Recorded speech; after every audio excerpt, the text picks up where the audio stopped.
खास खास मोटी मोटी बातें क्या रही बजट? देखिए, मोटी बात तो ये है कि अगर अपन सरकार के पॉइंट ऑफ व्यू से देखें तो कह रही है कि साहब हमने 11 लाख जो है लोगों के शौचालय बनाए, 14 करोड़ हमने जनधन के हमने अकाउंट खोले, चाहे उस अकाउंट में 1 रुपया ही नहीं हो, उन्होंने तो खोल दिए।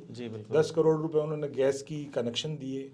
इस टाइप की जो चीज़ें हैं वो उन्होंने दी है, वो सरकार को देनी भी चाहिए। वो अगर वेलफेयर का अगर स्टेट नहीं होगा तो क्या होगा।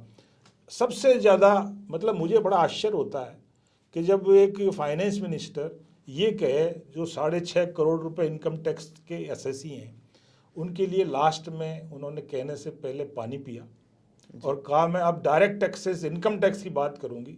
तो प्रधानमंत्री तक ने जो है मेज थपथपाई और 2 लाख रुपए उन्होंने, जो 5 लाख तक की हमारे यहाँ स्लैब थी उसको 7 लाख करी जी। और एक नया स्लैब, एक नया सिस्टम उन्होंने बनाया है। बहुत पहले 2008-2009 में एक डायरेक्ट टैक्स कोड बिल आया था, चिदम्बरम साहब ने दिया था जी। ये उसकी कॉपी है जी। कि आपको कोई रिबेट नहीं मिलेगी, कोई एग्जम्पशन नहीं मिलेंगे, ये इनकम और ये टैक्स आपको एग्जम्पशन नहीं है। हिंदुस्तान का आदमी फोर्स सेविंग करता है जी। हिंदुस्तान के आदमी की 30% सेविंग वर्ल्ड में सबसे ज़्यादा है।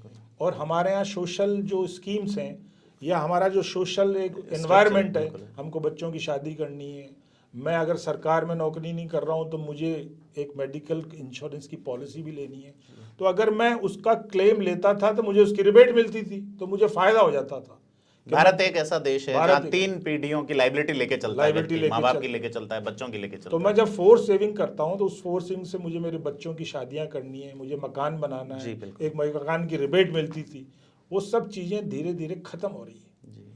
वो ये हो रही है कि आपका मूल रकम जो आपने कमाई है वो ये है, उस पर ये टैक्स है। तो जो भारतीय संस्कृति में जो सेविंग्स की एक प्रैक्टिस हुआ करती थी, हर आदमी चाहता था मैं कुछ बचाऊं, मेरे लिए बचाऊं, मेरी औलाद के लिए बचाऊं।